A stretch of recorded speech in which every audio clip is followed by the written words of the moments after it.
Hello students. अब हम लोग जेई मेन 2023 का जनवरी शिफ्ट का क्वेश्चन करने वाले हैं। इस शिफ्ट में वर्क पावर एनर्जी का थोड़ा सा लेंदी क्वेश्चन आया था, ज़्यादा नहीं थोड़ा था। तो पहला क्वेश्चन गौर से देखते हैं। पहला क्वेश्चन क्या है? A spherical ball of mass 2 kg starting from rest. तो जब भी कोई ऑब्जेक्ट रेस्ट से शुरू करेगा तो उसके इनिशियल वेलोसिटी कितना होगा? 0। अच्छा, मास कितना है? 2 kg। और उन्होंने काइनेटिक एनर्जी कितना गेन कर लिया, एक्वायर कितना किया? 1000 joule. 1 2 3 4 10,000 joule kinetic energy final है ये। End of 5th second. तो टाइम दे रखा है हमारा 5 सेकेंड कंप्लीट होने के बाद। तो कह रहा है कि फोर्स बताओ। तो काइनेटिक एनर्जी हमारा क्या होता है? m/v final square by 2। ये 10,000 जूल है। तो मास कितना है? 2 kg into v final square by 2। 10,000 joule तो इसे कट गया। तो वी फाइनल स्क्वायर कितना आ जाएगा? तो वी फाइनल हमारा क्या हो जाएगा? Under root joule. तो कितना आ जाएगा? 100 मीटर। सॉरी, जूल कहाँ है? तो जूल थोड़ा ना रहेगा। 100 मीटर पर सेकेंड। तो फाइनल वेलोसिटी कितना आ गया? 100 मीटर पर सेकेंड। तो आपसे कह रहा है कि फोर्स, तो force F equal to m a. तो मास तो है, एक्सेलरेशन निकाल दो, फोर्स आ जाएगा। तो V इक्वल टू क्या हमारा होगा? V फाइनल इक्वल टू क्या होगा? U plus a t. V final हमारा कितना है? 100 equals to initial velocity 0 plus a. और कितने देर में ये अचीव किया? 5 सेकेंड में। तो 5। तो 5a इक्वल्स टू 100 काटो, कितना आ जाएगा? 20। एक्सेलरेशन कितना आ जाएगा? 20 मीटर पर सेकेंड स्क्वायर। अच्छा, तो फोर्स पूछ रहा है तो F इक्वल्स टू हमारा क्या होता है? m/a। तो मास कितना है हमारा? मास यहाँ पे 1 kg। तो 1 इंटू ए कितना है? सॉरी, मास 2 kg है ना? ये किसी और क्वेश्चन का मास देख रहा था मैं। हाँ, ये मास तो 2 kg है ना, वही तो कह रहा था। तो मास कितना है हमारे यहाँ पे? 2 kg इंटू एक्सेलरेशन कितना आ गया? 20। तो 20 इंटू 2 कितना हो जाएगा? 40 न्यूटन। तो 20 इंटू 2 क्या हो गया हमारा? 40 न्यूटन। तो यहाँ पे आंसर क्या हो जाएगा हमारा? 40। तो देख लिए कैसे बनाना है। काइनेटिक एनर्जी दे रखा है तो फाइनल वेलोसिटी निकालोगे, इनिशियल वेलोसिटी 0 और ये फाइनल वेलोसिटी कितने टाइम में? 5 सेकेंड में। तो वहाँ से एक्सेलरेशन निकाल लिए और F equal to m a से फोर्स निकाल लिए। अब देखो नेक्स्ट क्वेश्चन है, बॉडी ऑफ मास 1 kg। तो मास हमारा जो दे रखा है इस किसी बॉडी का, m दे रखा है हमारा 1 kg। Being begins to move under the force. Start किया मोशन में, मोशन में आना स्टार्ट किया। तो इसका इनिशियल वेलोसिटी कितना हो जाएगा? Initial velocity 0। फोर्स कितना हमारा है? फोर्स हमारा है ti प्लस 3t स्क्वायर जे। यही दे रखा है फोर्स। आई और जे यूनिट वेक्टर है along x axis and y axis. Time दे रखा है हमारा 2 सेकेंड।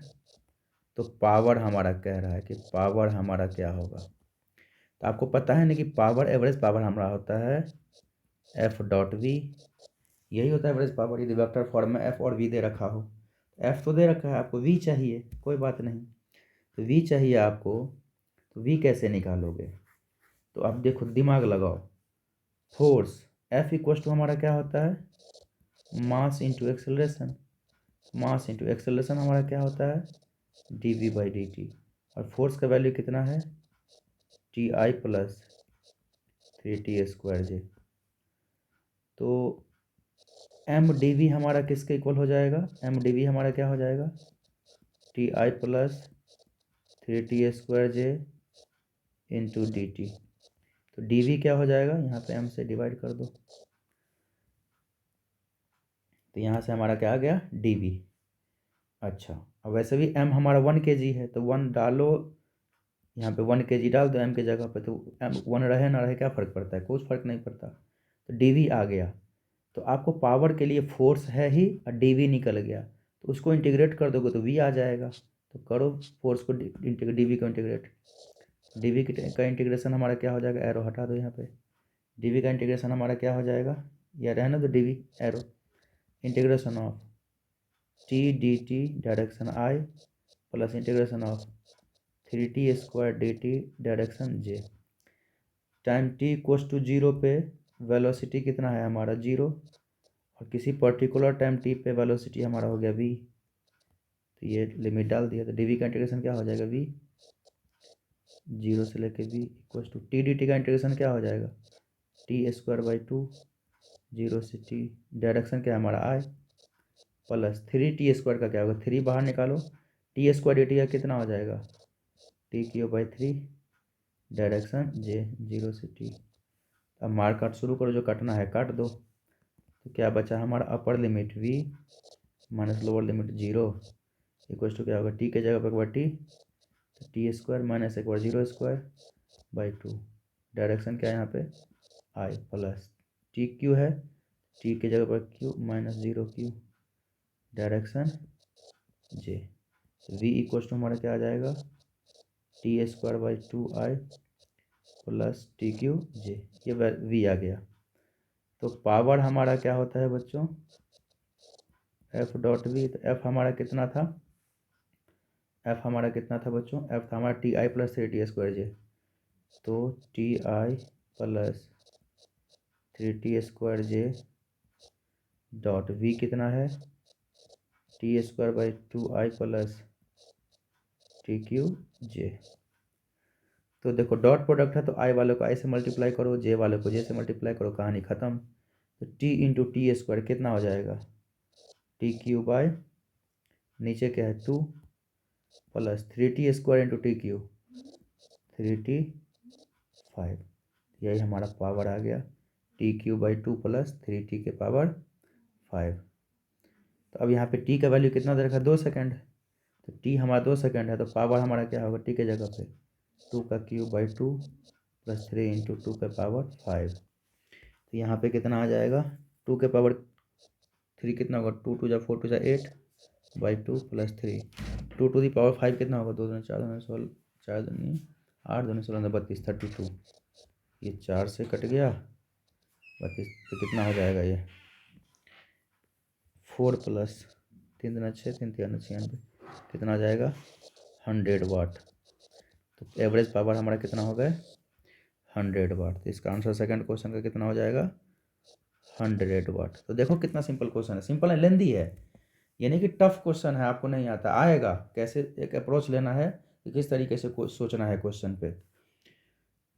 तो मैंने आपको पहले ही बोल दिया था थोड़ा सा लेंदी है, टफ नहीं है, लेंदी, थोड़ा सा लंबा लंबा क्वेश्चन है। तो इतने लंबे क्वेश्चन जो है ना, जो पढ़ने में ज़्यादा टाइम लगे, तो उसको बाद में सॉल्व करने के लिए रखना, तुरंत वहीं पे सॉल्व करने मत लग जाना, नहीं तो क्या लग जाएगा टाइम लग जाएगा इसमें। इससे अच्छा है कि ईजी क्वेश्चन को 2 4 सॉल्व कर लेंगे, फिर टाइम बचेगा तो इन क्वेश्चनों को ट्राई करेंगे। अब हम लोग चलेंगे नेक्स्ट क्वेश्चन पे कि an object of mass m, तो एक ऑब्जेक्ट है जिसका मास m है, इनिशियली रेस्ट में है, स्मूथ हॉरिजॉन्टल प्लेन पे है, और वो अंडर द फोर्स 2 न्यूटन से वो चलना शुरू करता है। तो गौर से देखो ये क्वेश्चन क्या है, डायग्राम दे रखा है हमारा, ये एक ऑब्जेक्ट है जिसका मास m है, और इसको क्या किया जा रहा है, स्मूथ हॉरिजॉन्टल सरफेस पे रखा हुआ है, इसको 2 न्यूटन से खींचा जा रहा है थीटा एंगल के साथ, F लगा रहा है 2 न्यूटन, कितने एंगल के साथ थीटा एंगल के साथ। अच्छा, अब नेक्स्ट हमारा है ये थीटा वेरी कर रहा है, थीटा हमारा किसके इक्वल है के एक्स के इक्वल, के हमारा कांस्टेंट है, एक्स डिस्टेंस है। तो एक्सप्रेशन ऑफ काइनेटिक एनर्जी पूछ रहा है, तो काइनेटिक एनर्जी पूछ रहा है यहाँ पे। अब गौर से देखो बच्चों, ये इस F का 2 कंपोनेंट होगा, एक तो कंपोनेंट हमारा इधर हो जाएगा, ये फेंट है थोड़ा सा, ये कंपोनेंट इधर हो जाएगा हमारा F cos थीटा, ऊपर हमारा हो जाएगा F sin थीटा, इसके नीचे क्या लग जाएंगे mg, ऊपर लग जाएगा नॉर्मल रिएक्शन। तो फोर्स जो डिस्प्लेसमेंट के अलॉन्ग रहे वही ना लेंगे हम लोग। तो अब यहाँ पे देखो F cos थीटा हमारा किसके इक्वल हो जाएगा m इंटू ए के बराबर। ऐसा आपने क्यों सोचा, क्योंकि हॉरिजॉन्टल डायरेक्शन में मोशन है, तो यही F cos थीटा हमारा ma होगा। तो फोर्स कितना है 2 न्यूटन, cos थीटा हमारा क्या है के x equal to m, acceleration हमारा क्या होता है v dv/dx। ऐसा क्यों किया, क्योंकि यहाँ पे एक्सेलरेशन x का फंक्शन है, के एक्स है ना, तो x का फंक्शन है, x चेंज होने से एक्सेलरेशन चेंज हो रहा है, तो इसीलिए m dv/dx लिखा। इसीलिए v dv हमारा क्या हो जाए, क्रॉस मल्टीप्लाई करो 2 cos kx dx।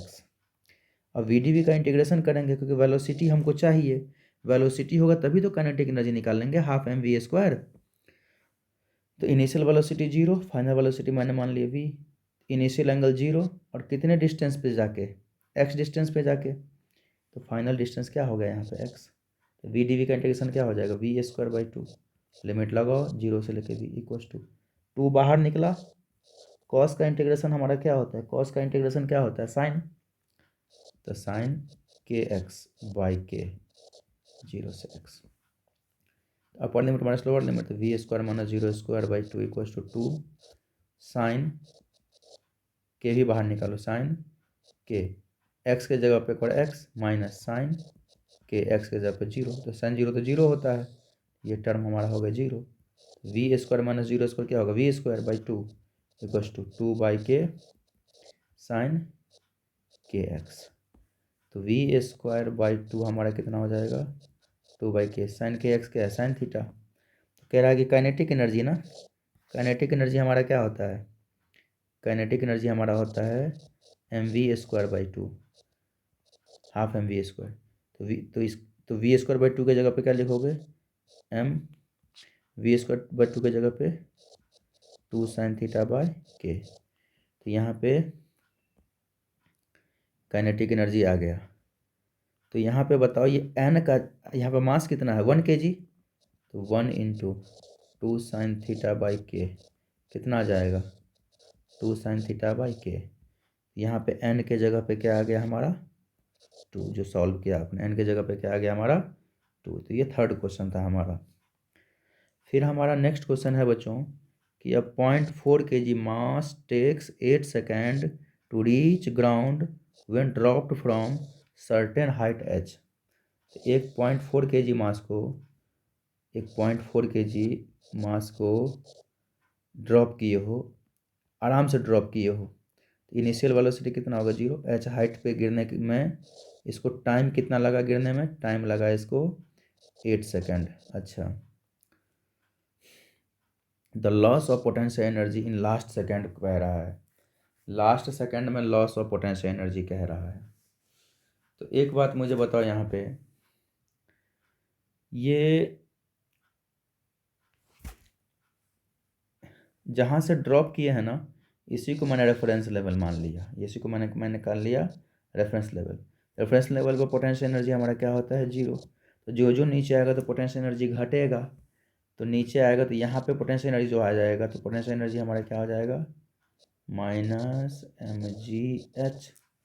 तो h बताओ, तो h इक्वल्स टू क्या होता है यहाँ पे ut + at²/2, s equals to ut + at²/2।